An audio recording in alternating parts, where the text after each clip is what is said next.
welcome to UWS Careers Cafe, the podcast for UWS students and graduates, where we talk with invited guests about all things careers. I'm your host, Nigel Royle, and today we'll be looking at green careers. Given the climate crisis and government commitment to net zero, we're seeing more jobs and careers that are based around sustainability, not just in renewable energy, but in transport, manufacturing, engineering, construction, and service industries. It's clear that the future has to be green. And to discuss this today, we have someone who understands jobs and the changing labour market in Scotland, Chris Brodie from Skills Development Scotland. Welcome, Chris, and thanks for joining us to help us understand this emerging topic. Hi, Nigel. Great to be here today. I know you've been looking at this for some time now and can perhaps give us a clearer picture of what our students and graduates can expect from this market.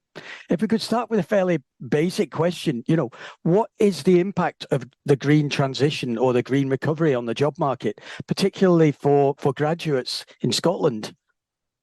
Yeah, well, maybe start, Nigel, by saying the jobs market's been in a really strong place over the last few years, and we've seen record vacancies being posted, particularly since the end of the pandemic, and demand for staff right across the economy, across a whole range of regions and sectors.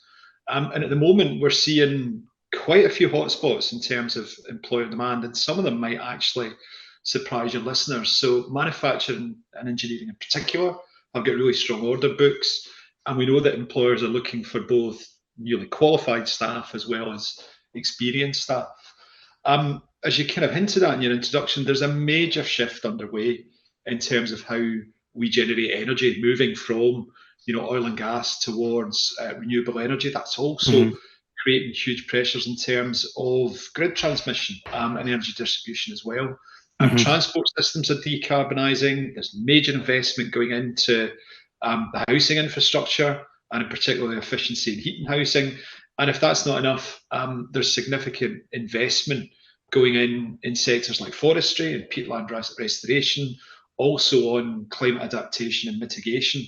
And overseeing all of this, of course, you've got a government sector, whether that be local authorities, whether it be Scottish Government itself, whether it be skills agencies like the one that I work for, who are looking for staff who can help articulate what the transition to net zero means. So yeah, I think there's significant opportunities that we are seeing at the moment.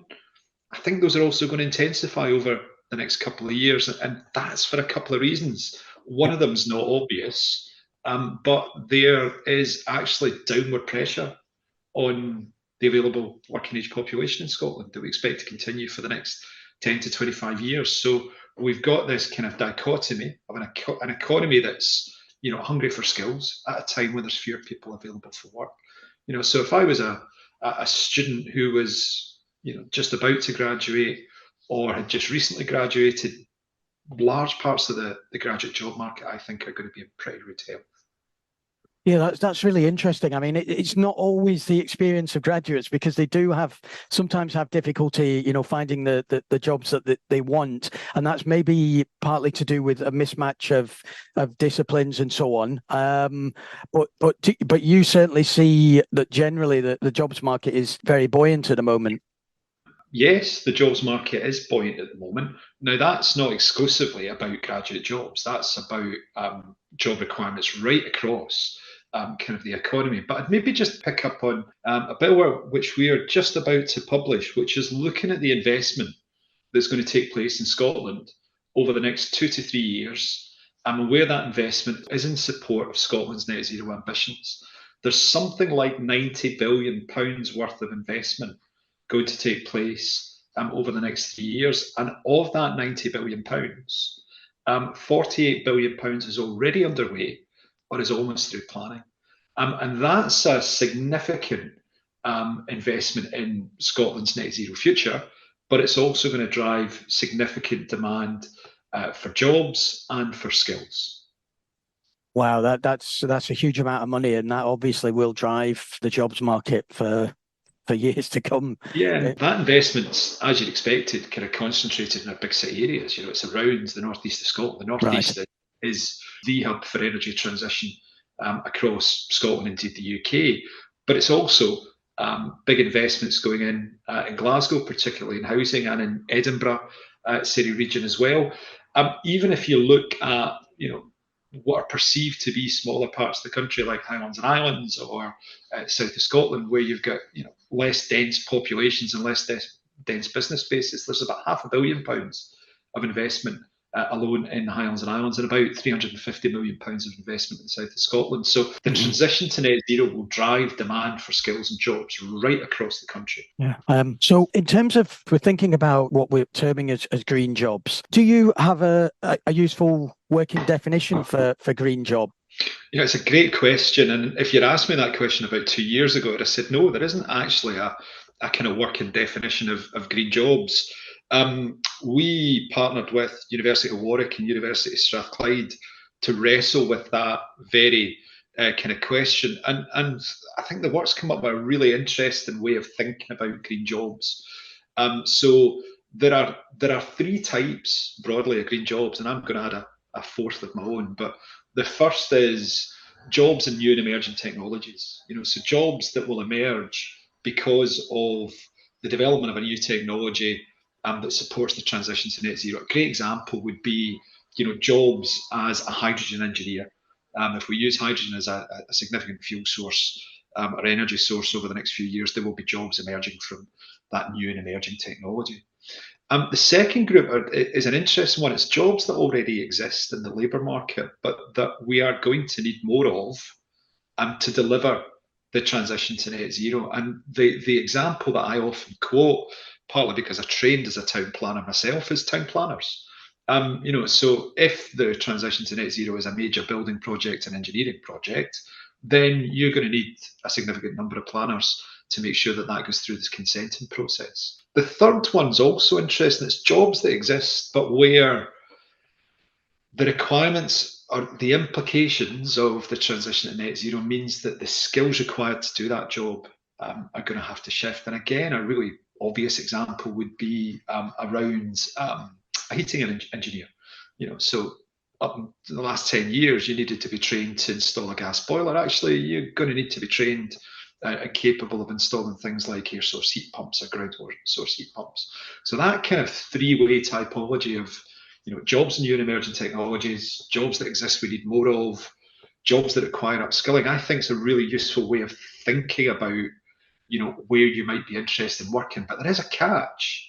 So I think we very often get caught up and excited about the jobs in the new and emerging technologies, but we did a bit of work in scaling. At the moment, where is the demand for jobs across those three areas? And for every one job in a new and emerging technology, there's two that already exist that we need more of, and six that already exist that require a degree of upskilling. So, that kind of balance, I think, is quite interesting and gets to probably a really important message for your students and your recent graduates, is that I think upskilling and keeping your skills up to date is going to be a really important part of anyone's career journey through their working life. So, looking at how you can keep your skills up to date, and in particular around the transition to net zero and what it means for the field that you're studying in and the field that you're working in, that's going to be an important part of making sure you have a good and varied career over the next 20 plus years. Yeah, I was thinking about my own job and career, and obviously, when you've got that type of upskilling and people needing to think about how they develop their skills, there'll be a need for careers people that can support people in that. Absolutely, and you've reminded me actually of my fourth category, which I forgot to mention, which is actually, I think, going forward, just about every job is going to be a green job. If you're working in retail and you are buying clothing ranges to sell in your store, you're going to have to think about the carbon footprint that's involved in that. If you're working in event management, you're going to have to think about the carbon footprint of the events that you're putting on. I think we can all remember the criticism that FIFA got last year around the World Cup in Qatar having the largest carbon footprint of all time. So, whatever you're studying, wherever you're going to work, I think considerations of the transition to net zero are going to be really important parts of every job. Because I think students do sometimes get tied up with the idea that it mainly applies to STEM degrees, the physical and life sciences, construction, engineering, and those types of subjects. And the business students, the social sciences, the health students aren't sure how it applies to them. But I think you've sort of answered that in the sense that I think all jobs are going to encompass some part of green job within them. or green elements within them, because every job consumes resources, has a footprint. You're right, but I think it's about a bit more than that. It's also about how the skills that you use in a sector, for example, like finance, or for example, like digital, are actually used to support the transition to net zero. So green finance is a big burgeoning area, and a very niche area. We're using digital technologies and sensors to understand, the impacts of factories or of buildings, kind of on the environment. So, a bit like when we talked about digital careers 15, 20 years ago, we'd have been saying, digital's every sector. I think we're beginning to recognise that, the transition to net zero and green impacts in all parts of the labour market and the economy. That's a fantastic way of summarising the impact that it's going to have on graduates. Has there been any research on pay levels for green jobs? Yes, actually, as part of the green jobs research that I mentioned earlier, we actually carried out some analysis of the advertised wage rates for green jobs and non-green jobs, and there's good news there if you're interested in a green career. The average salary for an advertised green job was somewhere in the region of about £29,500 a year as a starting salary, compared to about £23,500 for a non-green job. So there's a sense of an emerging kind of green jobs premium. Premium, yeah. Data. I think that's only going to widen as time moves on over the next 5 to 10 years. The transition to net zero is a major undertaking for Scotland, but not just for Scotland. Other countries are looking to decarbonise their economies and deliver changes in their transition to net zero. One of the things that's really obvious when you look at the data is that there's going to be huge international competition for people who've got the skills who can help make this happen. So, yeah, there's a wage premium there. There might also be an opportunity to go and work in different parts of the world as well, because the competition for these skills is only going to intensify, I think, over the next 5 to 10 years. I think that brings me on to my next question, because I'm also interested in the idea of green skills development. And are there initiatives out there in Scotland to promote the developing of new skills? Is there funding? What's happening in terms of training and retraining? I think there's a good picture, but we need to do better. But it's important to recognise that actually our colleges, our universities, our apprenticeship programmes are already providing a good supply of skills that will support the transition to net zero. We're just about to publish a major bit of work looking at the provision of skills for the transition to net zero. And I'll just pick out a couple of facts and figures from that. So there's about 32,000 college enrolments that are currently aligned into sectors that will support the transition to net zero. We know that about 16% of graduates from Scottish universities are already working in a sector that support the transition to net zero 15 months after graduation. And there's about 7,000, 8,000 young people and older people studying modern apprenticeships, or rather taking modern apprenticeships or graduate apprenticeships, again in those sectors that are aligned to the transition to net zero. That's a good start, but I'm not sure that we actually understand the scale of what's coming down the track in terms of jobs and opportunities over the next 10 years. So I think we're going to have to think of creative ways of getting talent into supporting what is, let's face it, a kind of non-negotiable target in a sense. If we don't decarbonise our economy, if we don't reduce our carbon emissions, then there will be no economy kind of going forward in 30 or 50 or 100 years' time. So it's really important that this is delivered. And I think we'll need to see increasing numbers of people being trained in those areas that are going to support us achieve our ambitions. I think we're also going to have to think about the support that's available to people to upskill and reskill throughout their career. And at the moment, I think, and it's right that we do this, a lot of our investment in skills is focused on, people making the transition from school into the labour market. Going forward, we're going to need to make sure that we provide people with the opportunity to learn and upskill throughout their careers. what I usually do at the end of all my interviews is that I ask the guest to give us some tips for our students that will help them in their future careers. And, let's focus this on green careers. But what do you think students can start doing now at university that will prepare them for a green career, let's say? Probably the most important thing that I did was actually get a bit of work experience, but professional work experience between my third year and my fourth year. I took an Easter job for 4 weeks working for an economic development and skills consultancy. Found out I loved it. That led to a kind of job, a summer job the following year, which actually kick-started me in my career. So finding ways, whether it's through internships, whether it's through a bit of job shadowing, whether it's being as fortunate as I was and finding a job that was right up my street, posted in the departmental notice board.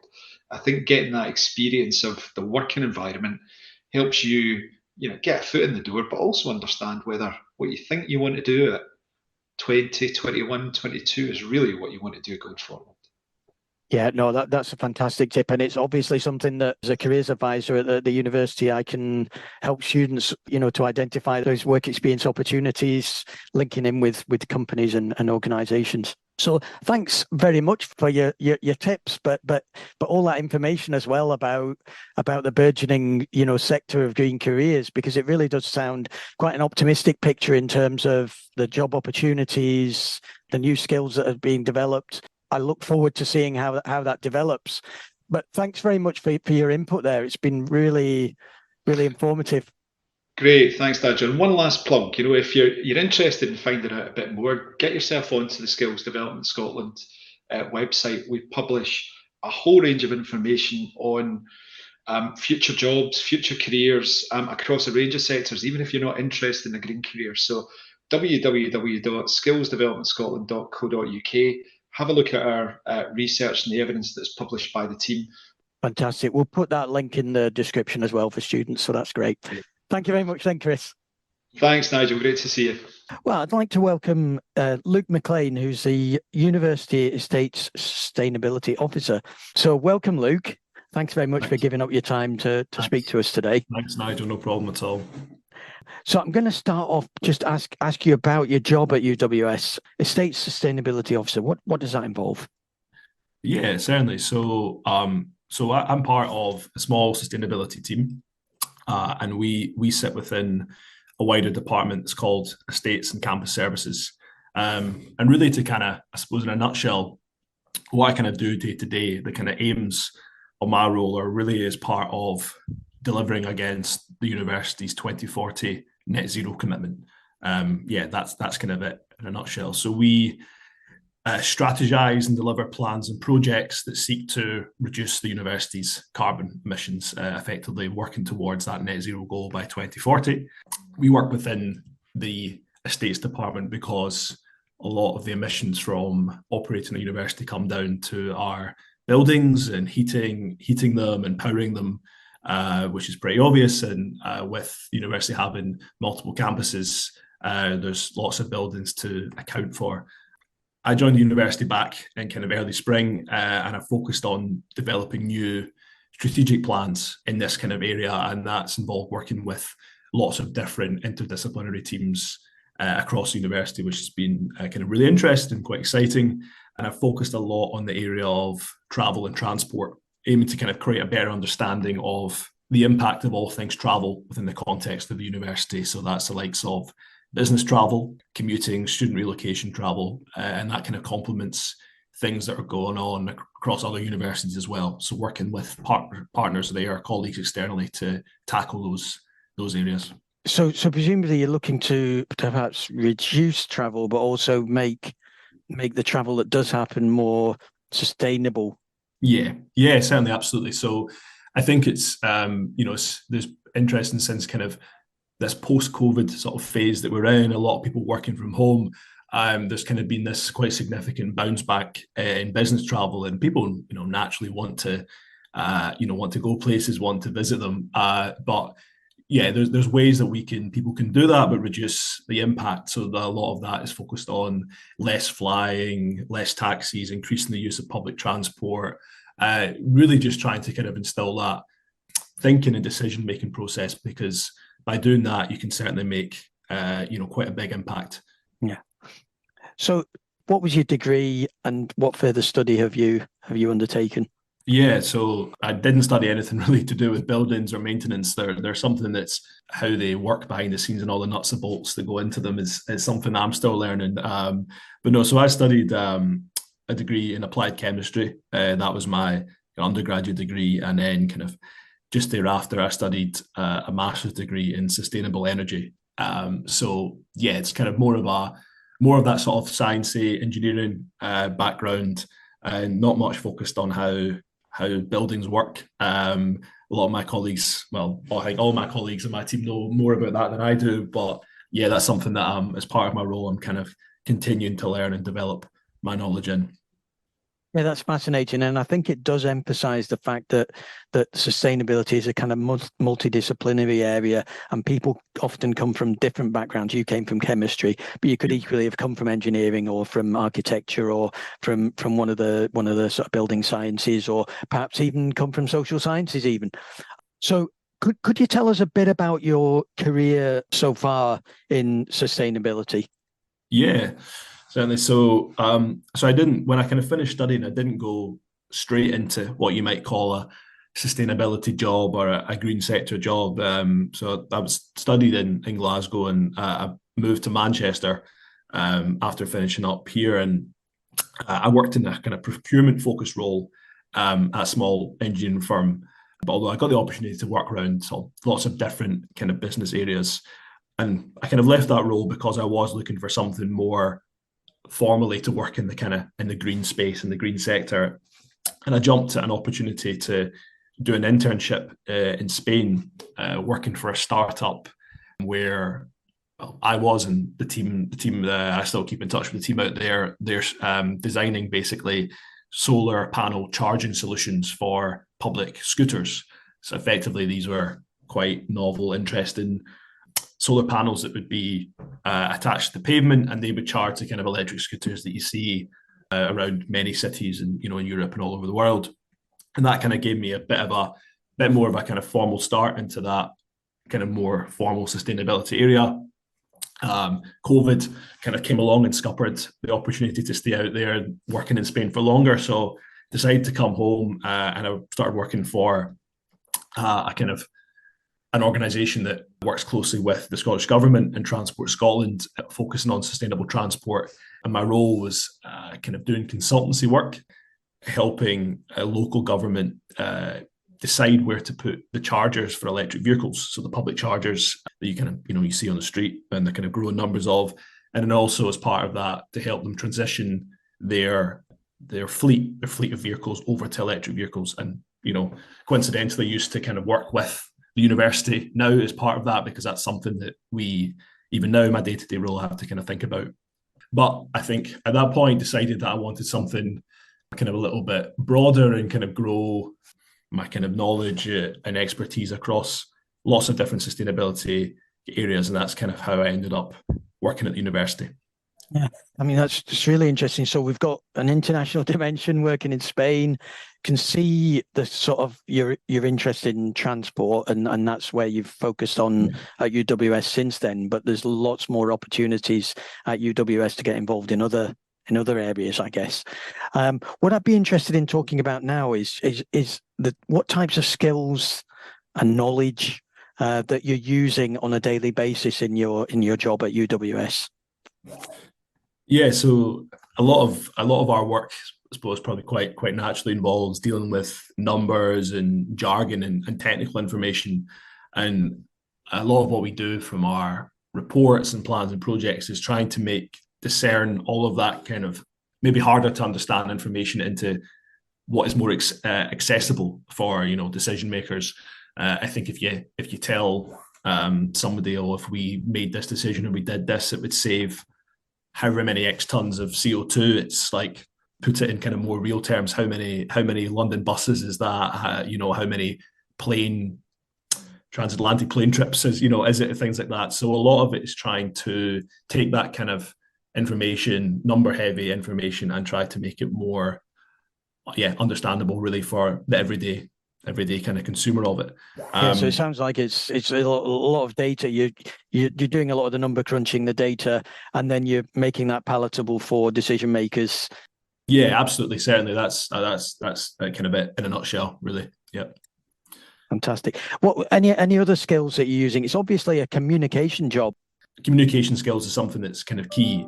So whether it be, presenting that information kind of visually through presentations, something that I think I've continued to develop in the role that I have is that communication skill area, making sure that when we're talking about technical or kind of particular information, that it's understandable, and if you're given tasks to somebody, then they kind of really know what's exactly kind of required of them. So I think certainly, I absolutely agree. Communication skills are something that are key.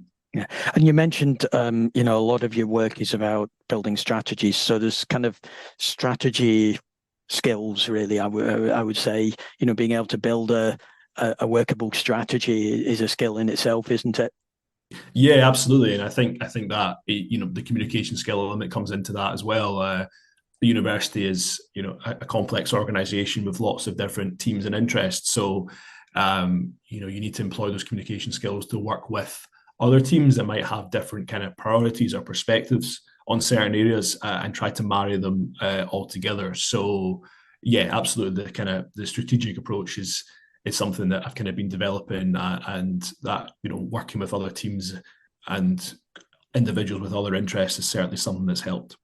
A lot of what we do is trying to convince decision makers that the ideas are right, especially when they cost a lot of money. I think that there's no getting away from the net zero journey and reducing the carbon impact of running a university. It's new technologies, new schemes, new incentives costs a lot of money, and I'm not the one that has the purse strings to kind of pull in that sense. So trying to convince decision makers that bigger initial investments are appropriate and they kind of complement the overall strategy of the university is something that's requires kind of understanding how to negotiate, how to make sure that the narrative is right for that person.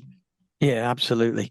So I'm going to ask you a last question now, which is about our students, and just to ask you, do you have any tips that you would give to students and graduates looking to get into the sustainability sector?